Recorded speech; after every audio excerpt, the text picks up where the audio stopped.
When I woke up, I found myself in a foreign place. Nothing surrounding me was remotely familiar. When I went to sleep last night, I was in my own bed, in my own room, in my own house. Now I find myself in this place, this room. Well, to be honest, it's more like a box. I woke up on this mattress that was placed on a cold cement floor.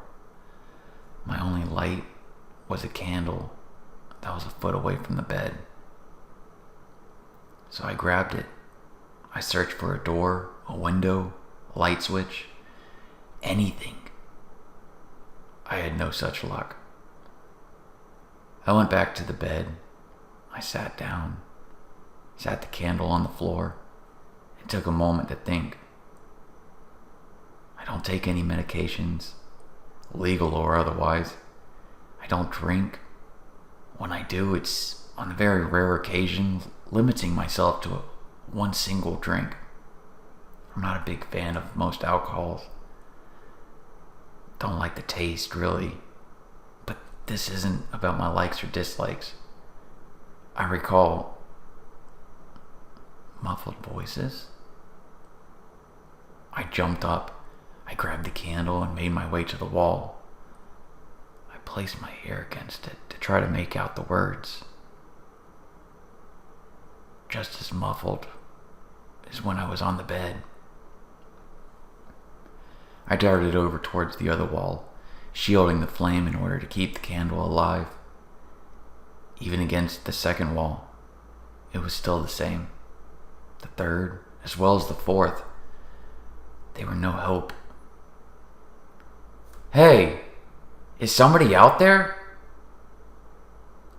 The voices go silent.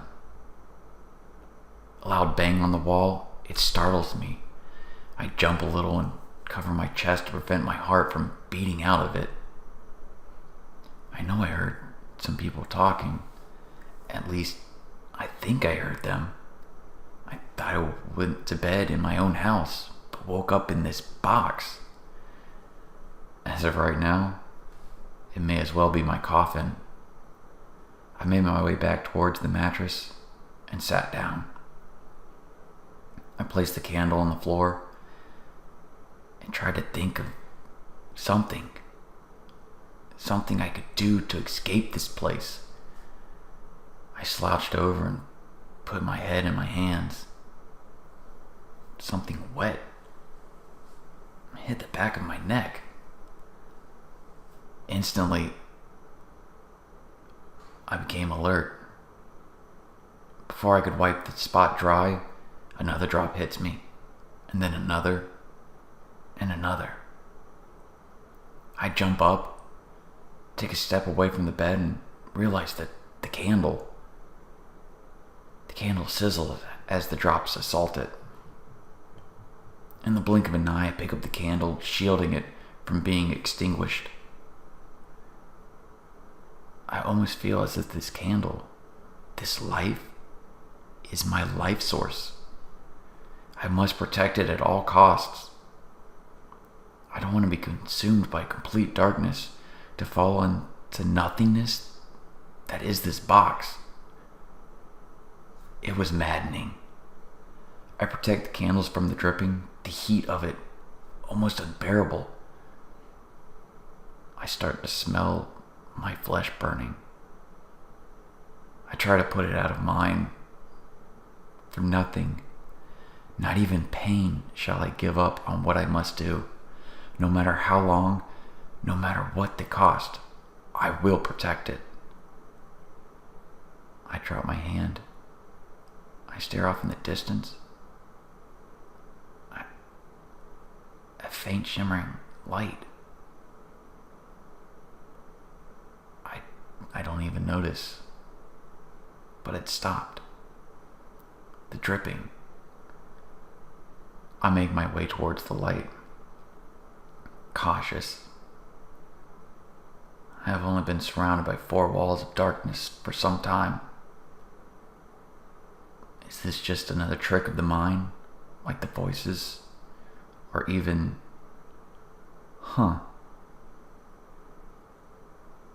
drops have stopped.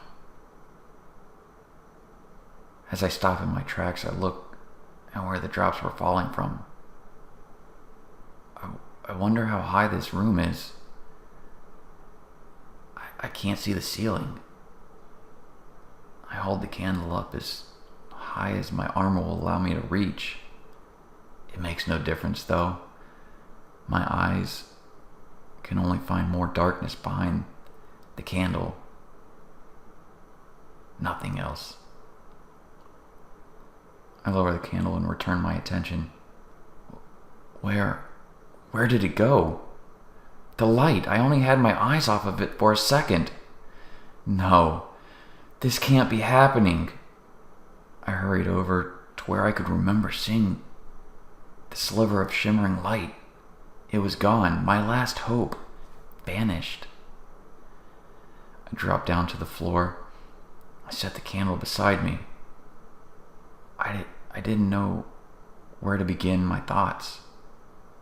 This room, is this truly where I will spend my last moments? No way in, no way out. How I got here has become a mystery I will never resolve. Maybe I should just wait for it to be over. The flame of the candle flickered. I didn't care at this point. What was the purpose when everything around you is darkness with no way out?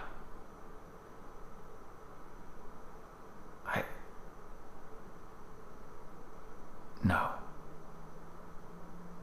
It can't be.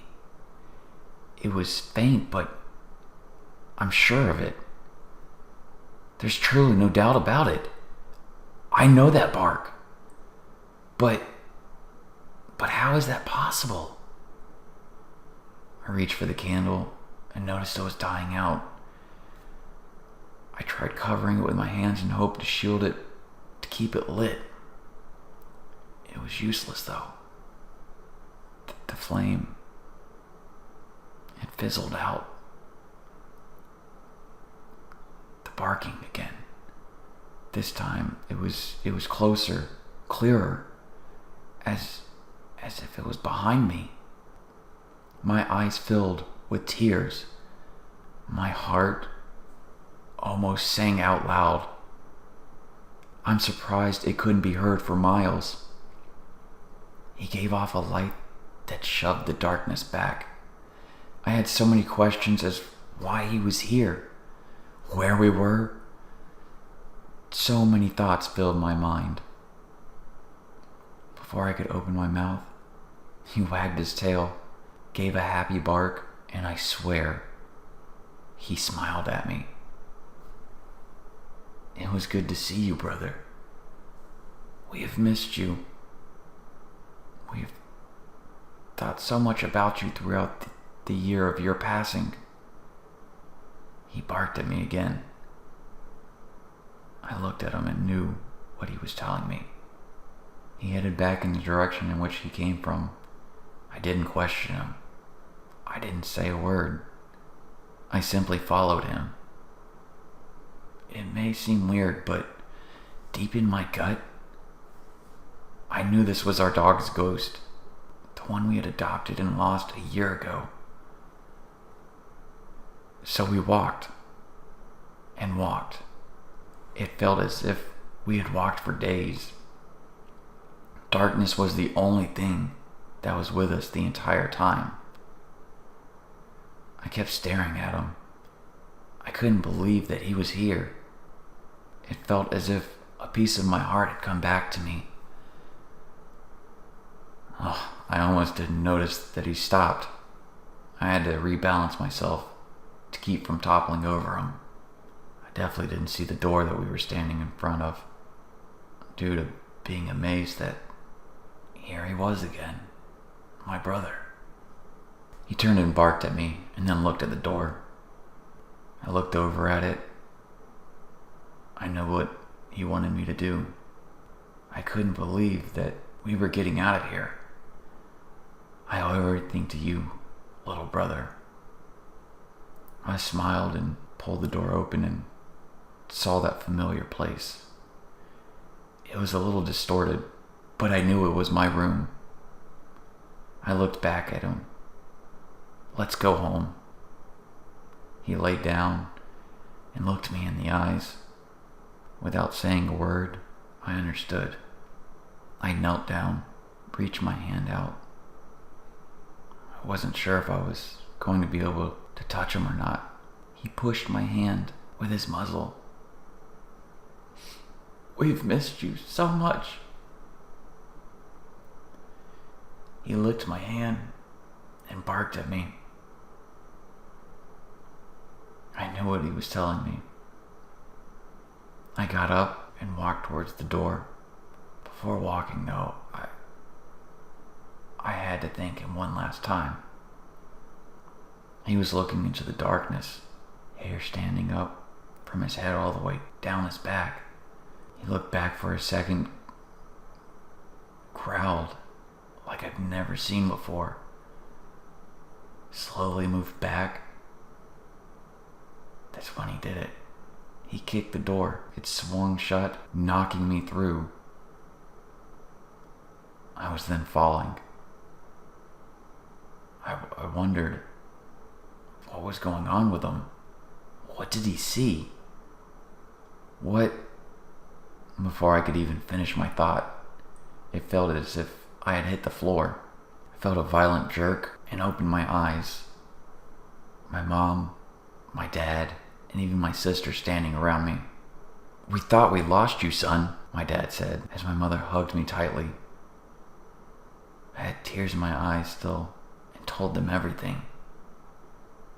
My mom and dad didn't say a word. They smiled at me and walked out the room.